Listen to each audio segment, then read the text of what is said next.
So good morning guys. तो चलिए start करते हैं आज के यानी कि 30 अप्रैल के इंपॉर्टेंट करंट अफेयर्स को। तो इस प्रश्न में आपसे पूछ रहे हैं अभी 68वें हुंडई फिल्म फेयर अवार्ड्स 2023 में सर्वश्रेष्ठ अभिनेता का पुरस्कार किसने जीता? तो आंसर होगा राजकुमार राव। तो अभी 68वें फिल्म फेयर अवार्ड्स की घोषणा हो चुकी है। कहां पे इसका आयोजन हुआ? मुंबई में। और पहली बार सलमान खान ने इसको होस्ट किया। तो इसमें बेस्ट एक्टर रहे राजकुमार राव, बधाई 2 मूवी के लिए। बेस्ट एक्ट्रेस रही है आलिया भट्ट, गंगूबाई काठियावाड़ी मूवी के लिए। बेस्ट फिल्म भी यही रही, गंगूबाई काठियावाड़ी। और बेस्ट डायरेक्टर भी इसी के हैं, गंगूबाई काठियावाड़ी के, संजय लीला भंसाली। जबकि लाइफ टाइम अचीवमेंट अवार्ड मिला है प्रेम चोपड़ा को। तो ये पॉइंट्स आप ध्यान रखना। बाकी कुछ और इंपॉर्टेंट अवार्ड्स की बात करें, जैसे कि ऑस्कर अवार्ड्स 2023 में ये इसका 95 नंबर का संस्करण था।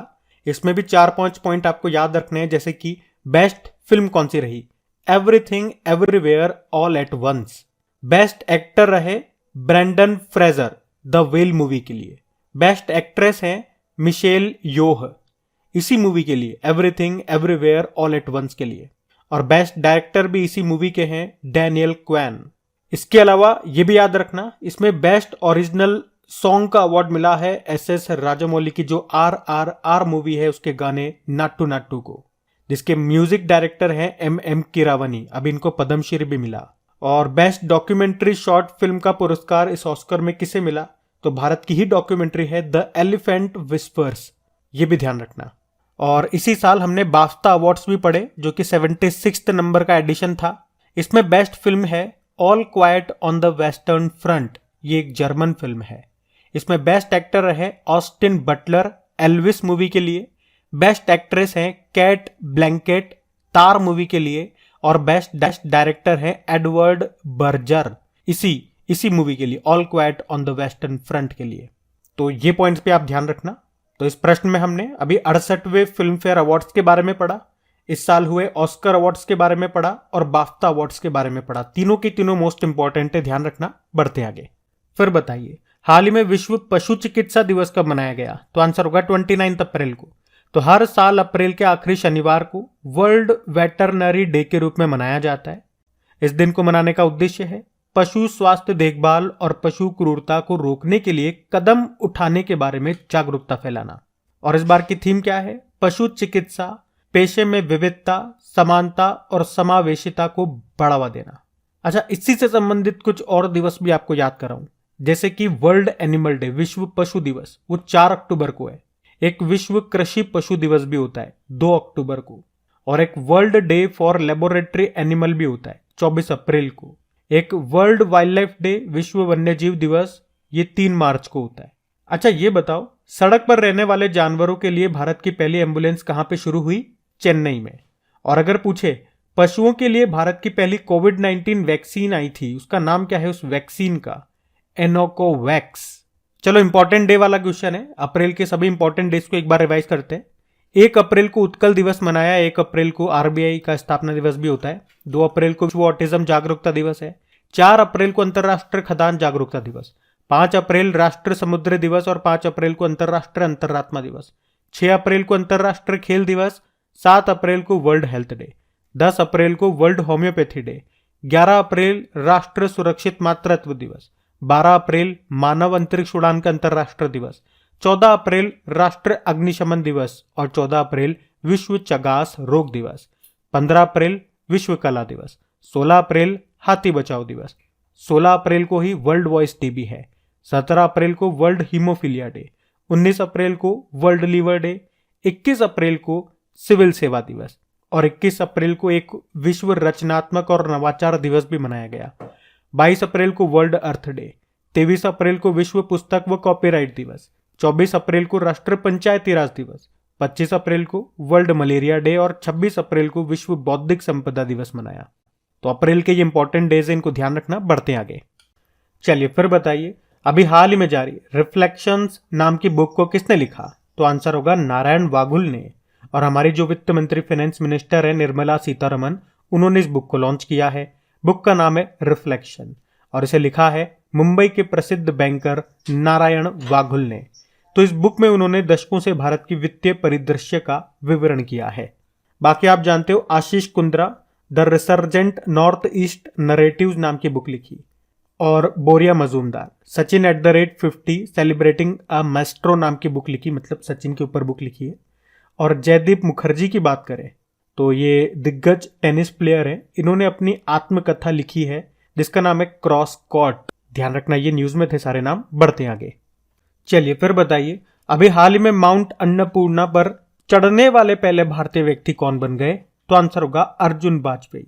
माउंट अन्नपूर्णा ये उत्तर मध्य नेपाल के हिमालय में स्थित है, जिसकी ऊंचाई की बात करोगे तो 8091 मीटर इसकी ऊंचाई है। ये दुनिया का 10वां सबसे ऊंचा पर्वत है। और अभी भारतीय पर्वतारोही अर्जुन वाजपेयी माउंट अन्नपूर्णा पर चढ़ने वाले पहले भारतीय व्यक्ति बन गए हैं। अच्छा, इस प्रश्न में काफी सारी इंपॉर्टेंट जानकारी मैं आपको देने वाला हूं। वैसे तो हर प्रश्न में आपको मिलती है इंपॉर्टेंट जानकारी, लेकिन इसको स्पेशली ध्यान से सुनना। अभी एक तो अंजलि शर्मा का नाम आपने सुना होगा, पहले कुछ करंट अफेयर्स के पॉइंट्स क्लियर कर ले। ये हिमाचल प्रदेश की है। अभी इनका नाम न्यूज में था करंट अफेयर्स में, क्योंकि ये हिमाचल प्रदेश की पारंपरिक पोशाक जिसको बोला जाता है लुआन चरी, इसे पहनकर माउंट किलिमंजारो को फतेह किया था। अब माउंट किलिमंजारो की बात करें, यह अफ्रीका महाद्वीप की सबसे ऊंची पर्वत चोटी है जो आपको तंजानिया देश में मिलेगी। बाकी पियाली बसाक बिना ऑक्सीजन माउंट एवरेस्ट पर चढ़ने वाली भारत की पहली महिला पर्वतारोही बनी थी ये। और प्रियंका मोहिते की बात करें, ये महाराष्ट्र की रहने वाली हैं। ये हमने पढ़ा था 8000 मीटर से अधिक ऊंची 5 चोटियों को फतेह करने वाली पहली भारतीय महिला बनी थी। अब यहाँ पे पर्वत चोटियों से संबंधित स्टैटिक पॉइंट्स में आपके क्लियर कराऊंगा। जैसे कि अफ्रीका महाद्वीप की सबसे ऊंची चोटी आपने कहा माउंट किलिमंजारो, कहां पर है? तंजानिया में। उसी तरह से उत्तरी अमेरिका की सबसे ऊंची पर्वत चोटी माउंट डेनाली, या जिसे ही बोलते हैं माउंट मैकिनली, यह आपको मिलेगी अलास्का में। उसी तरह से दक्षिण अमेरिका की सबसे ऊंची पर्वत चोटी माउंट एकांगुआ, यह आपको मिलेगी अर्जेंटीना में, जो एंडीज पर्वतमाला है उसी में ये स्थित है। अंटार्कटिका की सबसे ऊंची पर्वत चोटी माउंट विंसन मैसिव, ऑस्ट्रेलिया की सबसे ऊंची पर्वत चोटी माउंट कोजियस्को, और एशिया की तो माउंट एवरेस्ट हो ही गया। यूरोप का माउंट एल्ब्रुस है। अच्छा, यूं बताओ, माउंट एवरेस्ट को फतेह करने वाली पहली भारतीय महिला कौन थी? बछेंद्री पाल। और माउंट एवरेस्ट को फतेह करने वाली पहली दिव्यांग भारतीय महिला अरुणिमा सिन्हा। तो ये सारे इंपॉर्टेंट पॉइंट्स, इनको आप ध्यान रखना। बढ़ते हैं आगे। चलिए फिर बताइए, हाल ही में महिला सम्मान बचत पत्र योजना को किस मंत्रालय ने शुरू किया? तो आंसर होगा वित्त मंत्रालय ने। तो अभी वित्त मंत्रालय ने महिलाओं को निवेश के लिए प्रोत्साहित करने के लिए महिला सम्मान बचत योजना को शुरू किया है। मतलब ये एक बचत योजना है। वैसे इस योजना की घोषणा अभी 2023-24 के बजट में ही कर दी गई थी। तो क्या होगा इस योजना में? इस योजना में जो महिलाएं हैं वे 2 लाख रुपए तक की राशि को 2 साल तक के लिए जमा कर सकती हैं। उसके बदले में उन्हें क्या मिलेगा? इंटरेस्ट, ब्याज मिलेगा। कितना? 7.5% पर ईयर के हिसाब से ब्याज मिलेगा उन्हें। 2 साल तक के लिए है इसमें, 2 साल तक के लिए आप निवेश कर सकते हो 2 लाख रुपए। और खास बात ये, ब्याज तो मिलेगा इतना, टैक्स में भी आपको सरकार छूट देगी। और इस योजना का आप लाभ उठा सकते हो, या इसकी वैलिडिटी कहें तो वो है 31 मार्च 2025 तक की। तो उद्देश्य मैंने आपको बता दिया, महिलाओं को बचत के माध्यम से लाभ पहुंचाना ही इस योजना का मुख्य उद्देश्य है। अच्छा, कुछ योजनाएं अभी न्यूज में थी, जैसे कि तेजस्वी कार्यक्रम, ये मध्य प्रदेश ने शुरू किया। एक पंचायत एक खेल का मैदान परियोजना को शुरू किया केरल सरकार ने। संजीवनी परियोजना को शुरू किया अभी हिमाचल प्रदेश ने। और दृश्य योजना ये हरियाणा ने शुरू की थी। सिंगल यूज प्लास्टिक बायबैक योजना को शुरू किया था हिमाचल प्रदेश ने। अभी महाराष्ट्र ने सलोखा योजना भी शुरू की थी, भूमि विवाद को कम करने से, उसका निपटारा करने के उद्देश्य से है ये। बाकी अभी मुख्यमंत्री वृक्ष संपदा योजना को छत्तीसगढ़ ने शुरू किया। पथश्री रास्ता श्री योजना ये पश्चिम बंगाल की है। दयालु योजना हरियाणा की है। तो ये कुछ योजनाएं अभी न्यूज में थी, इनको ध्यान रखना। बढ़ते हैं आगे।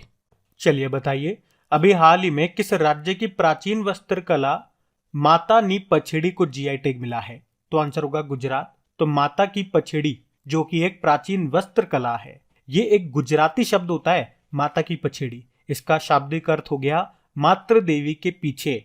तो इसमें होता क्या है, इसमें एक कपड़ा हो गया और उसके सेंटर में, उसके केंद्र में माता देवी का फोटो होता है। बाकी और जगह, कपड़े के बाकी और जगह उनसे संबंधित कहानियां चित्रों के रूप में बताई जाती है। और ये किसी मशीन वगैरह से नहीं बनी होती, ये हाथ से बनी हुई होती है। ये इसकी खास बात है। और इसे गुजरात में कलमकारी भी कहा जाता है। और पिछले साल आपको बताऊं, नवंबर का महीना था जब प्रधानमंत्री नरेंद्र मोदी यूके के प्रधानमंत्री ऋषि सुनक से मिले थे ना, तब उन्होंने ये माता की पछेड़ी को गिफ्ट दिया था ऋषि सुनक को। ये मुख्य रूप से अहमदाबाद के हस्त कलाकारों के द्वारा बनाई जाती है और अभी इसको जीआई टैग मिल गया। अच्छा, जीआई टैग की हम बात करेंगे, चर्चा करेंगे। उससे पहले बताओ जीआई टैग कितने सालों के लिए दिया जाता है? मतलब किसी प्रोडक्ट को अगर आज मैंने जीआई टैग दे दिया तो उसकी वैलिडिटी कब तक रहेगी? तो आंसर होगा 10 सालों तक के लिए। वहीं किसी अगर वस्तु को पेटेंट दिया जाता है, पेटेंट मिलता है ना, वो कितने सालों के लिए वैलिड रहता है? तो 20 सालों के लिए। ये अंतर ध्यान रखना, साथ साथ बता रहा हूं इसीलिए मैं आपको। तो जीआई मतलब ज्योग्राफिकल इंडिकेशन अधिनियम आया था 1999 में, लागू हुआ था 2003 में। पहला जीआई टैग मिला था सन 2004 में पश्चिम बंगाल की दार्जिलिंग टी को। और अभी आपको बताएं, तमिलनाडु के मानामदुर्रई मिट्टी के बर्तनों को जीआई टैग मिला था।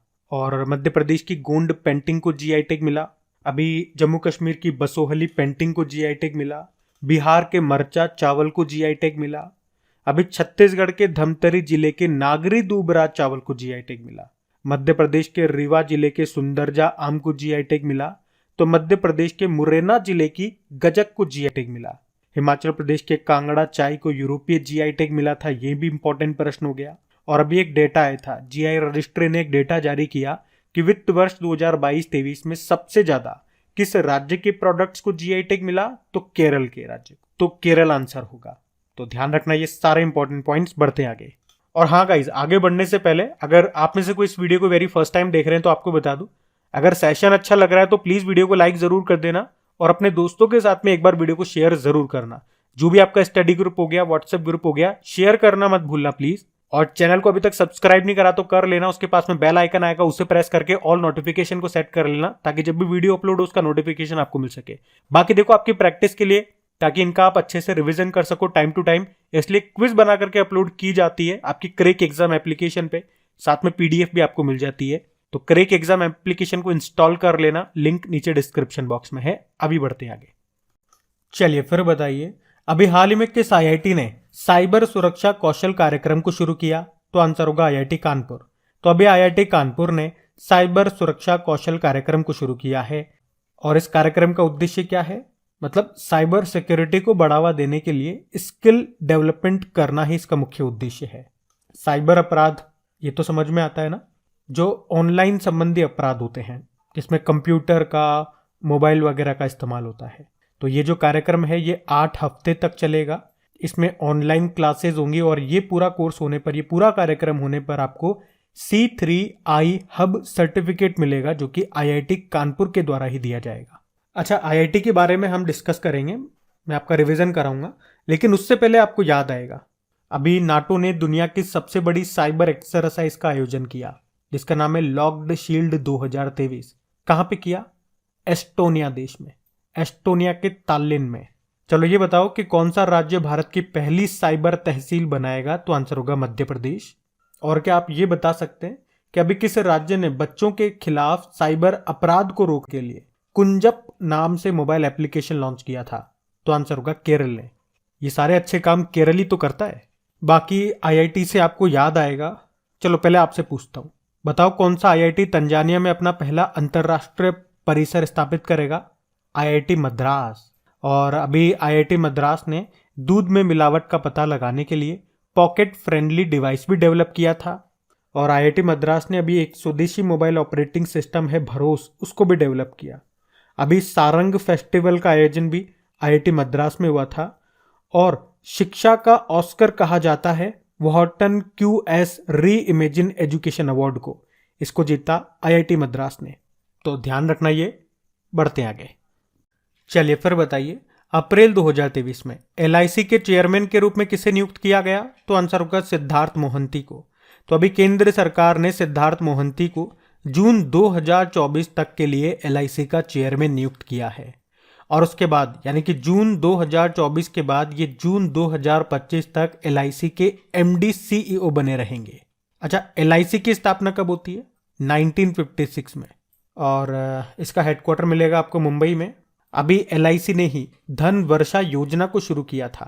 और बीमा रत्न नाम से एक सेविंग लाइफ इंश्योरेंस भी लॉन्च किया था। और हमने पढ़ा था ब्रांड फाइनेंस की रिपोर्ट आई थी, उसमें LIC को 10वां सबसे वैल्यूड इंश्योरेंस ब्रांड बताया गया था। अभी साइकिलिंग महासंघ के अध्यक्ष बने थे रक्षा मंत्री राजनाथ सिंह जी के प्रिय पुत्र पंकज सिंह, और एसोचैम के अध्यक्ष बने अजय सिंह, जबकि नेस्कॉम के अध्यक्ष बने अनंत माहेश्वरी। ये भी इंपॉर्टेंट नाम है, ध्यान रखना बढ़ते आगे। चलिए फिर बताइए, अभी अप्रैल 2023 में हेरिटेज महोत्सव 2023 का आयोजन कहाँ हुआ? तो आंसर होगा गोवा में। तो अभी गोवा में ये हेरिटेज फेस्टिवल का आयोजन हुआ, जिसका उद्देश्य क्या है? राज्य की परंपराओं, वहां की संस्कृति और कला का प्रदर्शन करके सांस्कृतिक पर्यटन को बढ़ावा देना। देखो बात गोवा की है तो ये रहा मैप में गोवा। गोवा की कैपिटल क्या है? पणजी है। मुख्यमंत्री है प्रमोद सावंत। और अभी याद रखना 2023 में जो 23वां राष्ट्रमंडल कानून सम्मेलन हुआ था वो गोवा के पणजी में हुआ था। और 2023 में जो 37 नंबर के नेशनल गेम्स हैं वो भी होंगे गोवा में। और अभी भारत का पहला समावेशन महोत्सव यानी कि पर्पल फेस्टिवल का आयोजन भी हुआ था गोवा में। गोवा में जो मोपा इंटरनेशनल एयरपोर्ट है उसका नाम मनोहर पारिकर के नाम पे कर दिया गया। चलो यूं बताओ, गोवा को पुर्तगाल से मुक्त कराने के लिए कौन सा ऑपरेशन था? ऑपरेशन विजय 1961 में। वैसे गोवा मुक्ति दिवस, गोवा लिबरेशन डे कब मनाते हैं? 19 दिसंबर को मनाते हैं। ध्यान रखना, ये पॉइंट्स बढ़ते आगे। चलिए फिर बताइए, अभी हाल ही में जर्मनी का सबसे प्रतिष्ठित साहित्य पुरस्कार ये किसे मिला? मारिया स्टेपानोवा को। मारिया स्टेपानोवा ये रशिया की साहित्यकार है और अभी इन्हें अपनी पुस्तक गर्ल्स विदाउट क्लोथ्स के लिए जर्मनी का सबसे प्रतिष्ठित साहित्य पुरस्कार मिला है, जिसे क्या कहते हैं? Leipzig book fair prize. ये पुरस्कार picture non fiction book category में दिया जाता है।